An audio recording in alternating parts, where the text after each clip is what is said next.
गांव की सुबह बेहद शांत होती है।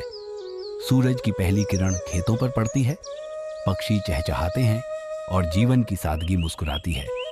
ऐसे ही एक गांव में रहता था रामू, एक गरीब लेकिन मेहनती किसान। उसके पास थोड़ी जमीन थी, दो बकरियां और उसकी सबसे प्यारी साथी एक गाय जिसका नाम था कृष्णा। चल कृष्णा, आज खेत में नया बीज डालना है। तू है तो सब आसान है।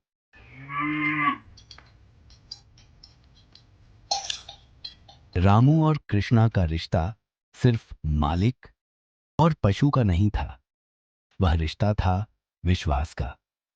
कृष्णा को रामू की हर बात समझ में आती थी और रामू को कृष्णा की थकावट तक। बहुत अच्छा कर रही है तू कृष्णा।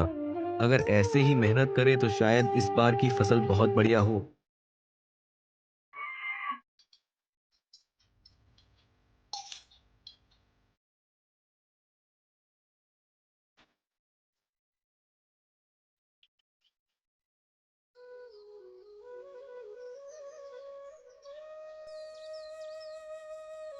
रामू, तू बहुत थक गया है और देख तो सही, कृष्णा भी अब उतनी तेज नहीं दिखती। अरे सीता, बस कुछ दिन की बात है। अगर इस बार ज्यादा मेहनत करें तो अगली बार जमीन का दाम भर दूंगा। फिर बड़ा खेत, बड़ी फसल। रामू को अब सिर्फ भविष्य का सपना दिखाई दे रहा था, वह सपना जो कृष्णा की मेहनत पर टिका था। पर वह भूल गया था कि हर शरीर की एक सीमा होती है।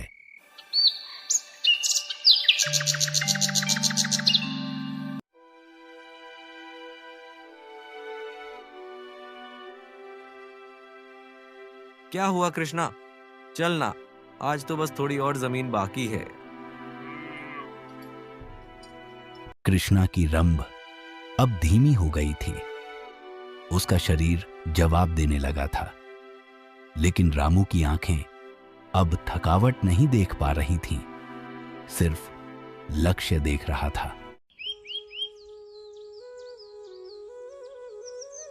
रामू, ये गाय बहुत मेहनत कर चुकी है, इसे आराम चाहिए। अगर अब भी तूने इसे ना रोका तो ये गिर भी सकती है। मैंने तो कभी सोचा भी नहीं। मैंने तो इसे बस अपनी तरह साथी समझा, पर शायद भूल गया कि साथी का मतलब दर्द बांटना भी होता है। माफ कर दे कृष्णा, मैं अपने लालच में भूल गया कि तू भी थक सकती है। अब से तुझे आराम मिलेगा, उतना ही काम जितना तू आराम से कर सके। रामू, अच्छा किया तूने डॉक्टर को बुला लिया। अब कृष्णा को थोड़ा आराम मिलेगा। तू भी कुछ दिन खेतों से दूर ही रख। अरे भाई रामू, सुना है इस बार पानी नहीं बरसेगा। बादल आए और निकल भी गए। तालाब भी सूख रहा है। अगर अब कुछ नहीं किया तो सारी फसलें बर्बाद हो जाएंगी। हम सब एक ही नाव में हैं। अगर पानी नहीं मिला तो जानवर, जमीन, सब कुछ खतरे में आ जाएगा। गांव पर अब एक और संकट था, सूखा। पानी की एक एक बूंद अब अमूल्य हो गई थी।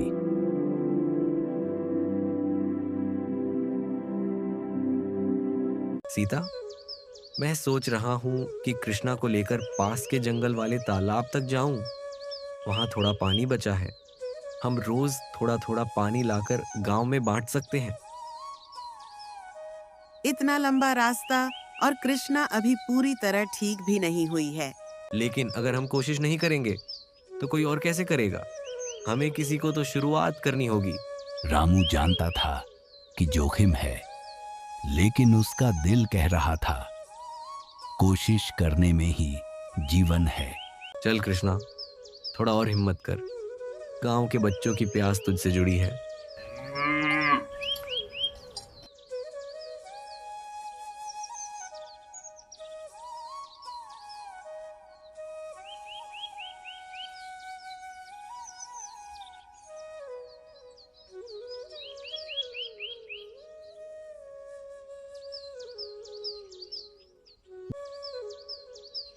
देखो, रामू पानी लेकर आ रहा है और वो भी हर दिन आ रहा है। रामू, तूने हम सबको रास्ता दिखाया। अब हम भी तेरे साथ तालाब से पानी लाएंगे। हम सब मिलकर करेंगे तो कोई भी सूखा हमें नहीं रोक सकता। चलो भाइयों, रामू की तरह हम भी हर दिन 2-2 बाल्टी पानी लाएंगे। गांव में अब बदलाव की हवा बहने लगी थी। जहां पहले सिर्फ शिकायत थी, अब सहयोग था। और इस बदलाव की जड़ थी एक किसान और उसकी समझदार गाय। अब गांव के बच्चे भी तुझसे सीखते हैं। तू गांव का हीरो बन गया है। हीरो तो कृष्णा है। अगर उसने साथ न दिया होता तो कुछ भी न कर पाता। कभी कभी जीवन की सबसे बड़ी प्रेरणा वही होती है जिसे हम सबसे सामान्य समझ बैठते हैं।